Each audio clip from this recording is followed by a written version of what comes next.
সদ্য তৃণমূল কংগ্রেসে যোগ দেওয়া পাওনা মিত্র রয়েছেন আমার সঙ্গে। পাওনা, আপনি বললেন সাংবাদিক সম্মেলনে যে বিজেপিতে যাওয়া ভুল হয়েছিল, ভুল সংশোধন করতে এসেছেন। কি ভুল হয়েছিল, কেন মনে হলো 6 বছর পর একটা ভুল হয়েছিল?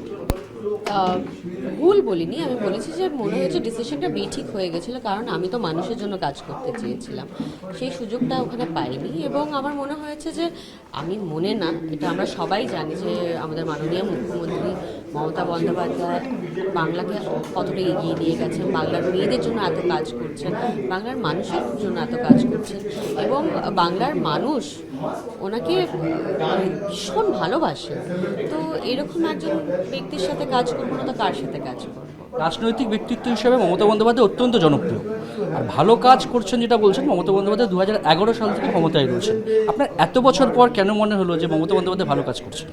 2011 সালে আমি খুব ছোট ছিলাম। 19-এ মনে হয়েছে বিজেপি যোগ দিয়েছেন।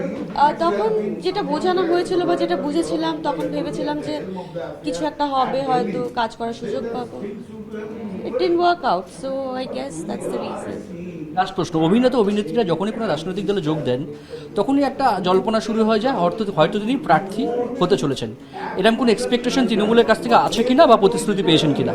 দেখুন, কিভাবে কাজ করবেন? একেবারেই না, মানে চন্দ্রিমাদি যেটা আগে বললেন যে সংগঠনের সাথে কাজ করব, এবং এই মানে নির্বাচনে দাঁড়ানোর বিষয়টা তো পুরোপুরি দলের বিষয়, তাই না? এরকম কোনো প্রতিশ্রুতি নেই এবং কোনো এক্সপেকটেশনও নেই, যেটা ওনারা ভালো বুঝবেন সেটাই হবে।